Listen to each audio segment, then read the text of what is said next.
Okay, in the previous videos and class sessions, we learned how to calculate the pH of a strong base and a weak base, a strong acid and a weak acid, and the pH of a buffer, however it's created.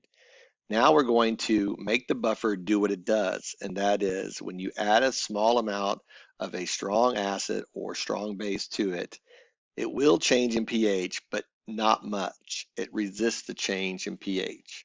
So looking at these equations, do you recognize that these are all strong acids and strong bases?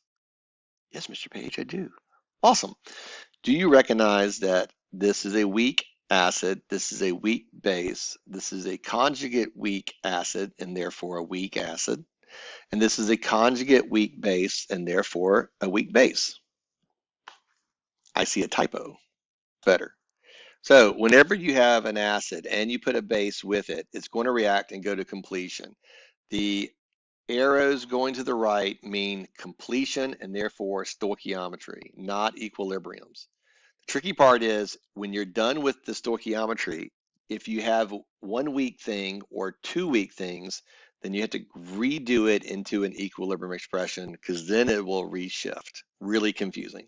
If you have a strong acid or strong base left over, then you just calculate it as if you're on the Pang square. So this is what we're going to do, and there's different options. We can have a buffer. The buffer would contain a weak acid and a weak conjugate base. And with that, we can add a base to it, and the base will react with the acid. Or we can add an acid to it, and the acid will react with the base. If we have a solution made up of a weak base and conjugate acid, remember, for a buffer, you'll have some substantial amount of each.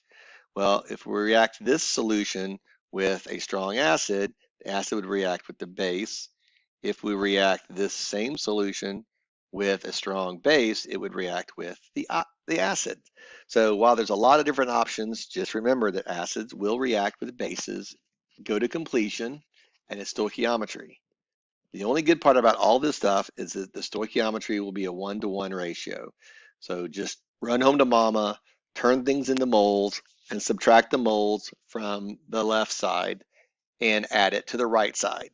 Don't forget, the right side ions or weak acids or weak bases, you will already have some. So you're not adding it to 0, you're adding it to the original amount. Not hard at all. Let's look at a problem. So here we have a buffered solution that's already been created. It is 250 milliliters. We're going to have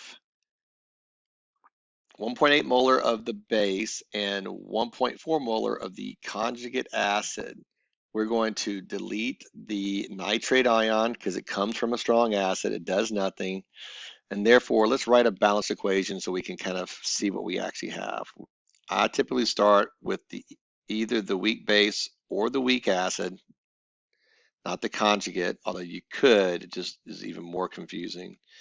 We know that everything's going to be aqueous except for the water, and that's going to be liquid, and it goes away. We know that ammonia is a base and picks up a hydrogen ion to form these products.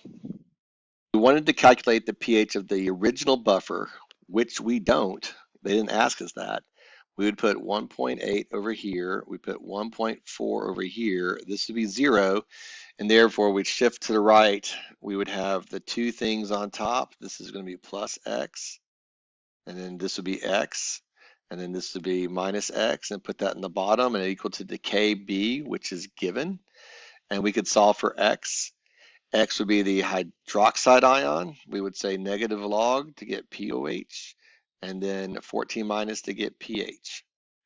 However, this is not the problem. The problem is we're going to add KOH to this. KOH is a strong base, which means we're adding OH. The thought process is we have some base, some acid, and we're adding OH minus to it. Not KOH, OH minus. So what do bases hook up with? Acids. So I'm going to write the acid over here. Write the base that we're adding right here. It's going to form not an equilibrium. It's going to go to completion and form the base. Now, we can still do ice even though it's not equilibrium. It just kind of helps us set it up. It also reminds us that we already have some initial amount of the product. Instead of at equilibrium, it's at the end. So if you multiply 0.25 times 1.8, you get 0.45, which is what we have over here. We're changing volumes. We would assume that volumes add. And since we assume that volumes add, we have to change it out of molarity. Now, we need the moles of the conjugate acid. So 0.25, meaning liters, times 1.4 molar. So remember, liters times molarity equals a moles. That would give us 0.35. And then 2 molar times the 50, but it's actually 0.05, would give us 0.1 molar. Now, once we have this down, it makes it a lot easier. So these are all moles, not molarity. And because we're changing volumes, we need moles. Well, guess how much reacts? Well, if you got 0.35 of this and 0.1 of this, the smaller one's going to react. Stoichiometry says you're going to lose 0.1 and you're going to lose 0.1. This will give us 0.25. This will give us none. So there's a thing called buffering capacity. Capacity is how much. How much can the buffer, how much can it hold? It can hold this much. This is the buffering capacity. We are less than that, so we are good. This is the part that people often forget. If you subtract from the left, you're going to add to the right, and the same amount because it's by x. So we end up with 0.55 moles. We end up 0.25 moles and 0. All the strong base went away, and it was converted into the weak base. Now we have moles. We need molarity. We did add 50 milliliters to the 250 milliliters, so that's going to give us 300 milliliters, or 0.3 liters. So I'm going to divide these by 0.3 liters each to get the new molarity. Dividing 0.55 by 0.3 gives us to 1.83, and dividing the 0.25 by 3 gives us 0.83. So these are the new molar concentrations. This is of the conjugate acid, and this is of the base. We're going to put it back into the expression and see what the pH is. So we're going to go back to the equilibrium, original equilibrium we had before up here. So I'm going to rewrite this because we have the weak pieces left. So I'm going to do the same thing. I'm going to have the base over here with the water, forms equilibrium with the conjugate acid and the hydroxide ion.